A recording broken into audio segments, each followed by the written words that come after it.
এটা নেক্সট ভিডিওটা, টেনশন কমার উপায়। পাড়ার ছেলেরা পুজোর চাঁদা চাইতে এসেছে। আপনি গত বছর 250 টাকা দিয়েছিলেন, এবারও সেই পরিমাণই দিতে চান, কিন্তু ওরা রাজি নয়। আঙ্কেল, জিনিসপত্রের দাম যা বেড়েছে, এবার 300 দিন। আপনি আপত্তি জানালে ওরা শুনছে না, বলছে পাড়ার পুজো, প্রেস্টিজের ব্যাপার আঙ্কেল। আপনার মনে প্রচণ্ড রাগ। ছেলেরা আরও 50 টাকা ফেরত দিল না, 100 টাকার 3টে নোটই রেখে দিল। আপনি কিছু বলতে পারছেন না, পাড়ার ছেলে, পার্টিও করে। মনের রাগ মনেই পুষে রাখলেন। মেজাজ প্রচণ্ড গরম আপনার। স্ত্রীর ওপর ভীষণ খাপ্পা আপনি।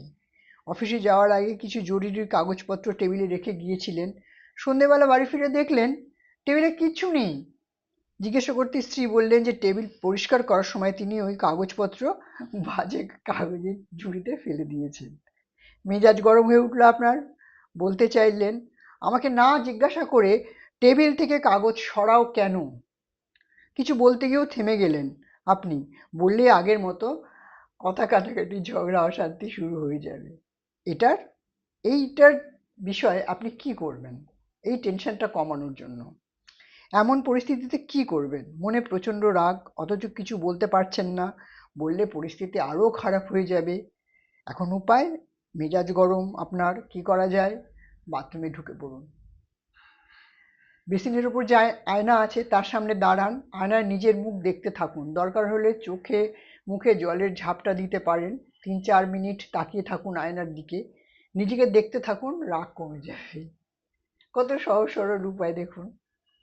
ইন্টারভিউ দিতে গেছেন আপনি, অফিসে বসে আছেন, আরও 10-12 জন ক্যান্ডিডেট আছে, এক এক করে ডাক পড়ছে ভিতরে। আপনি ভীষণ নার্ভাস। লিখিত পরীক্ষা ভালো দিলেও যদি ইন্টারভিউতে আটকে যান, মন অস্থির আপনার, খুব নার্ভাস লাগছে। চাকরিটা পাওয়া আপনার জন্য খুব জরুরি। বিকেল 4টে পাত্রপক্ষ দেখতে আসবে আপনার মেয়েকে। সকাল থেকে আপনি ব্যস্ত, ঘর গুছোনো, পর্দা লাগানো, খাবারের ব্যবস্থা করা। একটু নার্ভাস হয়ে পড়েছেন। ভালো পাত্র, সম্বন্ধটা হয়ে গেলে আপনি নিশ্চিন্ত।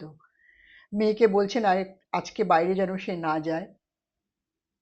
আপনার স্বামী নিশ্চিন্তে চায়ের কাপ হাতে খবরের কাগজ পড়ছে।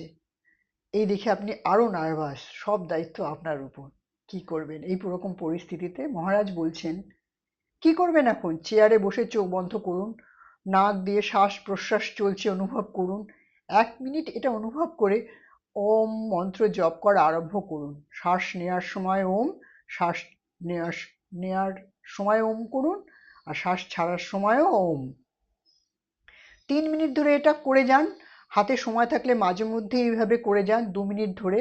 নার্ভাসনেস কেটে যাবে।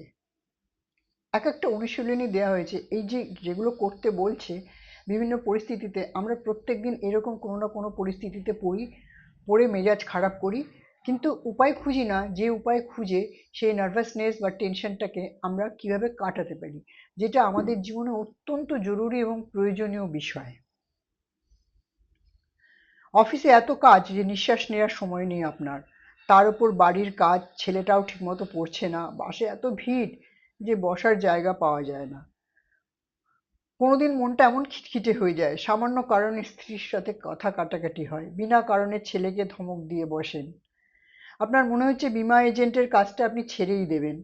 নতুন গ্রাহকের সঙ্গে এত বকবক করতে হয়, পুরনো গ্রাহক অনেক সময় মতো অনেকে প্রিমিয়াম দেয় না, খালি ঘোরায়। ডেভেলপমেন্ট অফিসারও জুটেছে আপনার কপালে তেমন। মার্চের মধ্যে এটা বিক্রি করো, ওটা বিক্রি করো। আপনি আর পেরে ওঠেন না, এত চাপ অসহ্য হয়ে উঠেছে। কি করবেন এরকম পরিস্থিতি যখন জীবনে আসবে? মহারাজ বলছেন, রোজ বাড়িতে ফিরে গরম জলে স্নান করুন। এবার নিজের ঘরে ঢুকে দরজা বন্ধ করুন, খালি হাতে ধুনুচি নাচ নাচতে থাকুন। দুর্গাপুজোর সময় যেরকম নাচ হয়, সারা শরীর ঘুরিয়ে ঘুরিয়ে উদ্দামভাবে নাচুন। 10-12 মিনিট নেচে চুপ করে বসুন। মন শান্ত হয়ে এসেছে, চোখ বন্ধ করে শান্ত ভাব অনুভব করুন 10 মিনিট ধরে। মনের অস্বস্তি, খিটখিটে ভাব, টেনশন দূর হয়ে যাবে। খুব ছোট ছোট কাজ, হয়তো খুব হাসি পাচ্ছে যে ধুনুচি নাচ নাচবো, হাতে ধুনুচি নাচ না থাকলে খালি হাতেই ধুনুচি নাচ খানিকক্ষণ নেচে দেখুন না। যদি সত্যি এটা কাজ করে আপনার উপর, তাহলে তো আপনি জীবনে একটা বড় পরম পাওয়া হলো, যে কোনো কিছুকে আমার তোয়াক্কা করতে হবে না। কোনো নার্ভাসনেস, কোনো টেনশন, কোনো বিরক্তি আপনাকে আর হাবি করতে পারবে না। কেন? আপনার কাছে একটা ধন্বন্তরী ঔষধি রয়েছে, যেটা আপনি টুক করে করে ফেলবেন এবং সেই পরিস্থিতি থেকে মুক্তি পাবেন। নিজের মন, নিজের শরীর, নিজের আত্মা। করাই যায়, বলুন?